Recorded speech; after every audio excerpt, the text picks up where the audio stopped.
Hunters slaughtered his mother, ranch dogs became his unlikely kin. This baby gorilla, convinced he was a pup, faced a shocking jungle call. His true, devastating power stunned everyone. The biting Montana wind whipped across Jake's weathered face as he stood on the porch of his ranch house, the vast silence of the early spring morning broken only by the distant lowing of his cattle. His coffee, clutched in a calloused hand, was already surrendering its heat to the brittle air. The grass, still clinging to a thin armor of frost, crunched under his worn leather boots as he began his daily inspection of the fence line bordering the dense, whispering pines of the national forest. It was a life of solitude, one Jake had long grown accustomed to, a rhythmic cycle of mending fences, tending to his animals, and watching the seasons paint the sprawling landscape in shifting hues. But this morning, the familiar quiet was fractured. A sound, faint at first, then sharper, more desperate than any wounded coyote or feral cat, sliced through the stillness. It was a high-pitched, despairing shriek, followed by a violent thrashing in the undergrowth just beyond his property line. Jake's brow furrowed, a knot of unease tightening in his chest. He set his mug down on a fence post and moved toward the sound, his pace quickening. Just inside the tree line, shielded by a tangle of wild rhododendrons, a scene of brutal devastation stopped him cold. A magnificent female gorilla, her dark fur matted with blood and dirt, lay sprawled in an unnatural pose, her life clearly extinguished by several crude, deep gashes, the hallmarks of poachers' snares or machetes. Bile rose in Jake's throat. This was no place for such a creature, and her end had been merciless. Then, a flicker of movement near her still chest caught his eye. Curled into a tight, trembling ball was a tiny baby gorilla, no bigger than a newborn human infant. Its fur was slick with its mother's blood and the fluids of a birth that must have been terrifyingly recent. Its wide, dark eyes, unblinking and dilated with blind panic, stared up at Jake. It let out a tiny, breathless whimper, a sound so fragile it seemed the wind might carry it away. The cold was already seeping into the space where its mother's warmth had been. Jake didn't hesitate. His heart, usually as guarded as his land, ached with a sudden, fierce protectiveness. Gently, his hands steady despite the tremor that ran through him, he reached down and scooped the infant into his arms. It weighed almost nothing, its tiny heart thrumming a frantic beat against his flannel shirt. "You poor little soul," he murmured, his voice rough with emotion. Shielding the tiny creature as best he could, he turned and strode back towards the warmth of the ranch house. Inside, the wood stove radiated a comforting orange glow. He laid the infant gorilla on an old, soft sheepskin rug near the hearth. Before he could fetch warm water, 3 figures padded softly into the room: Rex, his aging German shepherd, muzzle frosted with gray; Buddy, the ever-ebullient golden retriever whose tail thumped a hopeful rhythm even in his sleep; and Scout, the sharp-eyed border collie, perpetually alert. They approached the unfamiliar bundle cautiously, sniffing the air laden with fear and blood. Rex, slow and deliberate, was the first. He nudged the baby gently, then, to Jake's astonishment, began to lick the drying blood from its tiny fur with surprising tenderness. Buddy, golden as the morning sun, lay down beside the shivering infant, pressing his warm body close. The baby gorilla, instinctively seeking warmth, burrowed into his fur. Scout, ever watchful, positioned himself between the infant and the door, a silent, furry sentinel. Jake watched, a lump in his throat. He knelt. "Koko," he whispered, the name appearing in his mind unbidden. "We'll call you Koko." Days turned into weeks, and under the unlikely tutelage of Jake and his canine companions, Koko not only survived but began to tentatively thrive. Fed on a formula of goat's milk and mashed bananas, swaddled in old quilts, and constantly surrounded by the warmth of his adoptive pack, the little gorilla slowly shed his initial terror. His breathing deepened, his dark eyes losing their panicked stare, replaced by a growing, intelligent curiosity. More astonishingly, Koko began to mimic.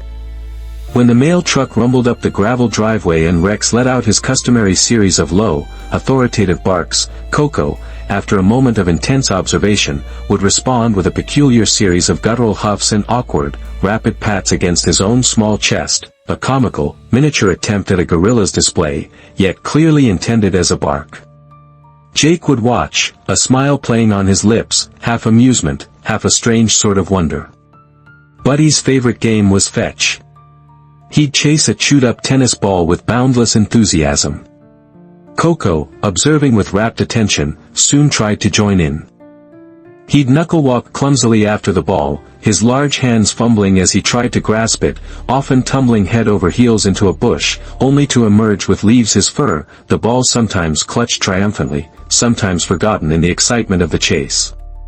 When Buddy wagged his tail in greeting, a joyful full-body wiggle, Koko would attempt to replicate the gesture by vigorously shaking his entire rear end, a hilariously uncoordinated shimmy that conveyed his happiness nonetheless.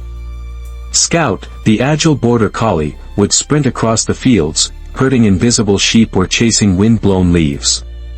Koko would try to follow, his movements ungainly but full of earnest effort, his tongue lolling out in a surprisingly dog-like fashion, his breath coming in heaves. At night, Koko wouldn't sleep alone in the box Jake had prepared. Instead, he'd wedge himself between the warm bodies of Rex and Buddy, his head often pillowed on Rex's flank, his soft snores a counterpoint to the dog's deeper breathing, while Scout kept a vigilant watch nearby.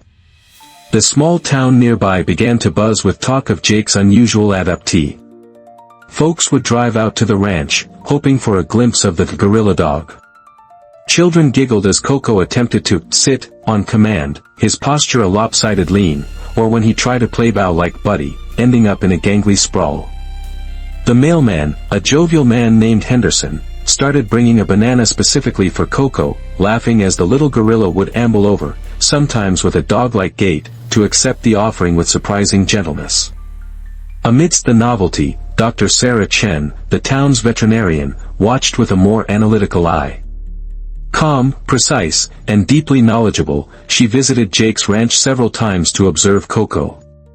After one such visit, watching Koko earnestly try to dig alongside Buddy in the soft earth near the porch, a flurry of misdirected gorilla-sized handfuls of dirt, she spoke to Jake, her expression thoughtful. "He's experiencing a profound level of cross-species imprinting, Jake," she said, her gaze fixed on the little gorilla who was now attempting to groom Buddy's ear with his fingers, much like he'd seen the dogs lick each other. For Koko, Rex, Buddy, and Scout aren't just companions, they're his social mirror. They're his definition of family, of self. Jake nodded, a familiar ache in his chest. He'd seen it in Koko's eyes, the earnest desire to belong, to be one of them. "He thinks he's a dog, doesn't he, Sarah?" "In every way that matters to his current understanding, yes," she replied softly. "This isn't just behavioral mimicry anymore. It's shaping his core identity. Gorillas are incredibly intelligent, highly social. His brain is wiring itself based on the input he's receiving. And right now, that input is entirely canine." The unspoken question hung heavy in the air: what would happen when Koko's innate gorilla nature inevitably began to surface? As Koko grew, so did the charming absurdity of his dog-like behaviors. His chest-patting barks became louder, his attempts to chase and retrieve more boisterous, if no less clumsy. He'd greet Jake with a series of excited huffs and a goofy, hip-waggling dance that was his unique interpretation of canine joy. Yet, beneath the surface of this interspecies idyll, a disquiet was stirring, an echo of a world Koko had never known. The answer to Sarah Chen's unspoken question arrived one late summer evening with the force of a physical blow. Jake was mending a fence at the far edge of the pasture when Scout let out a volley of sharp, unusually agitated barks. Not his playful yips, but a genuine alarm. Rex, his old joints protesting, rose stiffly, a low growl rumbling in his chest. Buddy, mid-drink at the trough, froze, his ears pricked. Koko, now a formidable juvenile, though still lanky and far from his full adult size, bounded out of the barn, his rear end swinging, ready to join whatever game the dogs had found. But what stood at the tree lean, just 100 yards away, stopped them all dead in their tracks. It was a full-grown male silverback gorilla, a colossal figure of muscle and simmering power, his black fur gleaming even in the fading light. He was an escapee, Jake would later learn, from an illegal private menagerie miles away, disoriented, aggressive, and radiating an aura of raw, untamed wildness. His massive nostrils flared as he fixed his gaze on the ranch yard, on the dogs, and then, with an almost palpable shock, on Koko. Koko didn't growl a gorilla's warning. He didn't retreat. Instead, true to his upbringing, he let out his signature series of huffing, chest-padding barks. He then dropped to the ground and performed an awkward version of a playbow, his knuckles splayed, his rump in the air, an invitation he'd offered Buddy 1,000 times. The silverback did not understand. Of course, he didn't. His brow furrowed into a menacing scowl. His lips peeled back to reveal enormous canines. With a deafening, explosive roar that seemed to shake the very air, he charged. Panic, stark and absolute, flashed in Koko's eyes.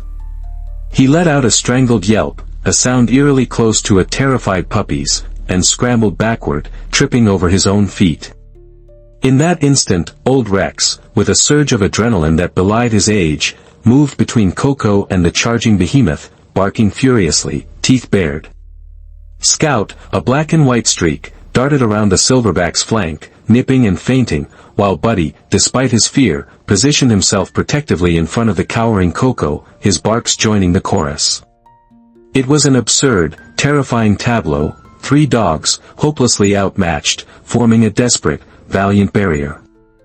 The silverback, perhaps confused by their suicidal bravery or the strange, dog-acting young gorilla, skidded to a halt just yards away. He snorted, gave another chest-thumping roar that was more frustration than attack, then turned and lumbered back into the darkening woods, disappearing as suddenly as he'd arrived. Koko remained crouched low behind Rex, trembling violently. That night, the ranch was shrouded in an unnerving silence. Koko refused to come inside. He stood for hours at the edge of the forest, staring into the blackness, his broad shoulders rising and falling with each uncertain breath.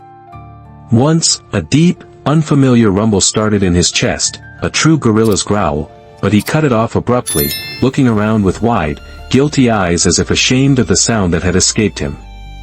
He climbed the tallest tree in the yard, perching uneasily in its branches, a dark silhouette against the star-dusted sky, letting out soft, confused whimpers. His nightmares started that weak, vivid, terrifying episodes where he'd thrash in his sleep, his powerful limbs flailing, guttural sounds tearing from his throat.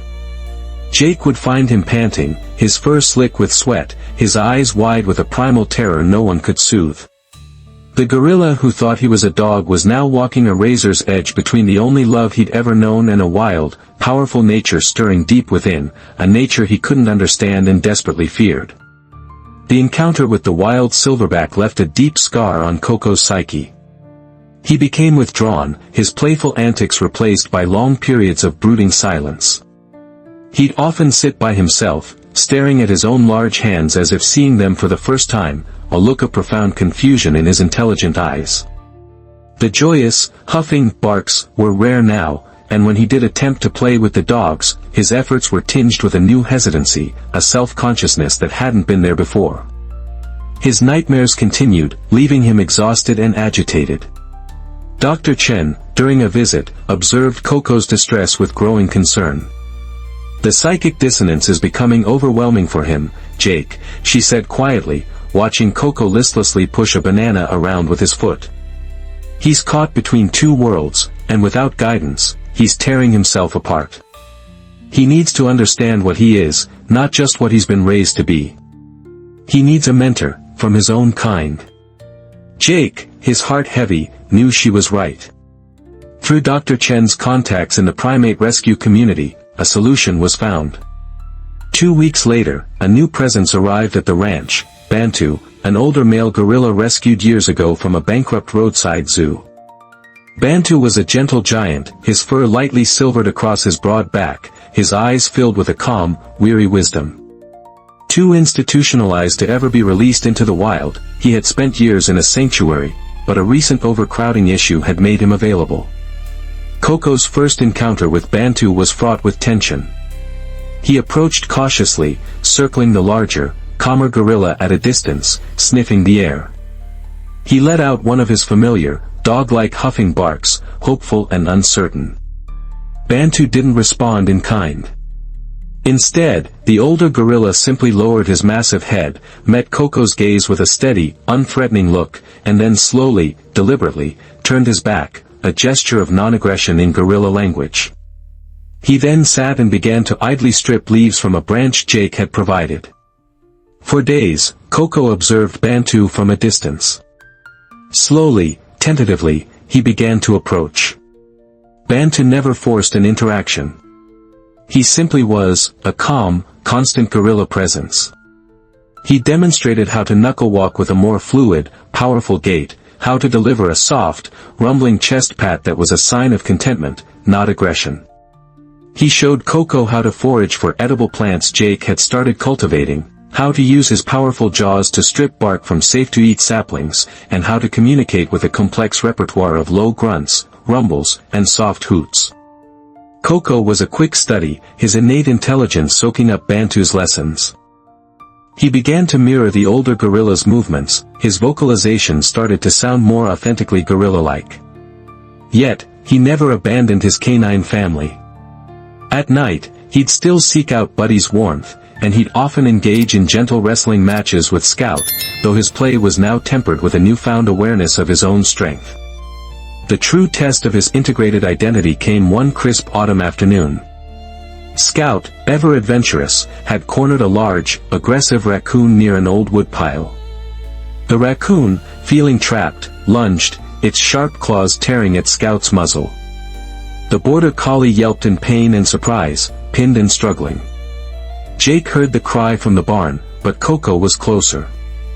With a sound that was neither bark nor hoot, but a new, terrifying roar, a deep, resonant bellow of pure, protective fury, Koko charged. He moved with a speed and ferocity Jake had never witnessed. He slammed into the woodpile, sending logs flying, and with one sweep of his powerful arm, sent the raccoon screeching into the underbrush. He then turned to Scout, his chest heaving, his eyes burning with a fierce love. Gently, almost reverently, he nudged the bleeding dog, his massive dark fingers surprisingly delicate as he prodded Scout's wounds, a low, anxious rumble vibrating in his chest. Jake and Dr. Chen, who had just arrived, watched in stunned silence.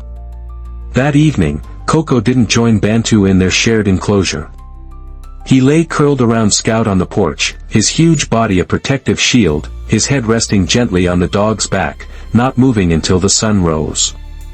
Dr. Chen looked at Jake, a slow smile spreading across her face.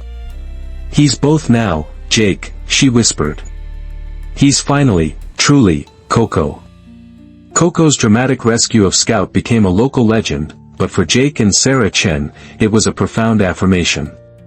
"What you've built here, Jake," Sarah said one afternoon, watching Koko gently share a piece of fruit with Buddy, while Bantu looked on with quiet approval, "it's more than just a home. It's a bridge." Her eyes shone with an idea. What if it became a sanctuary? A place for animals like Koko, or Bantu, those caught between worlds, those who've forgotten how to trust. A place where species doesn't define family. The idea took root and blossomed. With Sarah's help and a wave of community support, Jake's ranch slowly transformed. Word spread, not just of the gorilla who acted like a dog, but of the unlikely haven where hearts, both animal and human, could find healing. Rescue workers began to arrive, cautiously at first, with traumatized dogs deemed too aggressive for adoption, with orphaned wildlife, and even, occasionally, with other primates rescued from deplorable conditions. Koko, once the student, became the teacher, the ambassador, the heart of the burgeoning sanctuary. He met each newcomer with his unique blend of calm gorilla wisdom, learned from Bantu, and the open-hearted, playful affection he'd absorbed from his canine upbringing. To a timid, whimpering puppy, Koko would offer a gentle knuckle nudge or roll onto his back in a disarming display of playfulness, instantly easing its fears. For orphaned primate babies, too traumatized for much human contact, Koko offered a comforting, solid presence, sometimes grooming them gently or simply sitting near them until they felt safe enough to approach. He instinctively knew what each creature needed, a boisterous game of chase, which he usually, and comically, lost to the faster dogs, a quiet moment of shared presence, or a protective arm around a trembling shoulder. Then came Lucy. She was 6 years old, her eyes dark and haunted, her small body wrapped in a silence that had persisted for 8 long months, ever since a tragic accident had stolen her parents and her voice. Her aunt, desperate after trying everything else, brought her to the sanctuary, having heard stories of Koko's gentle nature. "She's terrified of almost everything," her aunt whispered to Jake, her voice tight with unshed tears. But she saw a video of Koko, playing with a ball. She watched it twice. Lucy stood rigid by the fence, fists clenched, refusing to go further. Koko, who was idly tossing a well-worn basketball in his enclosure with Bantu, seemed to sense her presence. He ambled closer, his large paws silent on the grass, stopping a respectful distance from the fence. He made no sound, simply sat and tilted his head, his gaze soft and inquisitive. Then, as if on cue, he flopped onto his side with a soft groan, rolled onto his back with his limbs splayed comically in the air, and gave a long, off-key, rumbling hoot that was entirely Koko. A tiny sound escaped Lucy's lips, a gasp, then a choked giggle. Her aunt stared, tears now freely flowing. It was the first sound, other than pained whimpers in her sleep, that Lucy had made in nearly a year. Koko, hearing it, slowly rose and touched his nose gently to her small, outstretched mitten through the fence. From that day, Lucy came every weekend. She never said much at first, but she laughed. And when she laughed, Koko would dance, a joyful, bouncing display that made everyone smile. One afternoon, old Rex, Jake's loyal German shepherd, lay beneath the porch, his breath slow and shallow. Koko, now a towering figure, sensed the shift. He padded silently to Rex's side and lay down, his massive frame a comforting presence. He didn't move, even as the sun dipped and the other dogs gathered. When Rex gave his last, peaceful breath, a sound tore from Koko's chest, a deep, aching lament, not a bark, not a hoot, but something ancient and mournful that echoed through the twilight. He stayed by Rex's freshly dug grave for 2 full days, a silent, grieving guardian. On the 3rd morning, he rose, walked slowly to where Scout and Buddy waited with a group of new, nervous arrivals, and sat beside them. A new leader, born not of dominance but of immeasurable love, had quietly taken his place. Years passed. The sanctuary thrived, a testament to the extraordinary bonds that love could forge across any species line. Koko, in his full magnificent maturity, remained its soul. He moved among the dogs, the other rescued primates, and even the deer that sometimes ventured close, like a gentle, unifying spirit. His days were a tapestry woven from play and peace, from teaching a young chimpanzee a new game to offering a comforting presence to a recently arrived, traumatized wolf-dog hybrid. He was a bridge, a healer, a silent testament to the idea that family was a matter of heart, not heritage. Jake, his face now deeply lined by time and Montana sun, often stood on the porch at dusk, his coffee long cold, watching Koko. He'd see the massive gorilla sitting calmly with Bantu, then moments later, engaging in a clumsy but joyful game of tag with Buddy's energetic descendants. He was never meant to just be a gorilla, nor just a dog, Jake said once to an older, wiser Sarah Chen, his voice thick with emotion. He was meant to remind us that love can rewrite instinct, that empathy is the most powerful language. Near the sanctuary's entrance, beneath a carved likeness of Koko's broad, intelligent face, a bronze plaque gleamed. Jake had inscribed it himself, the words simple but profound, "Family isn't about species labels, but about the heart's connection. Here, all hearts are welcome." And as the snows of another Montana winter began to fall, blanketing the sanctuary in a reverent hush, Koko would often sit, a dark, thoughtful silhouette against the white, watching over his extraordinary, unconventional, and deeply loving family. Have you ever witnessed such a profound bond between different species, or do you have a personal story of an animal who changed your life? Share your experiences and what lessons you think Koko's life offers us.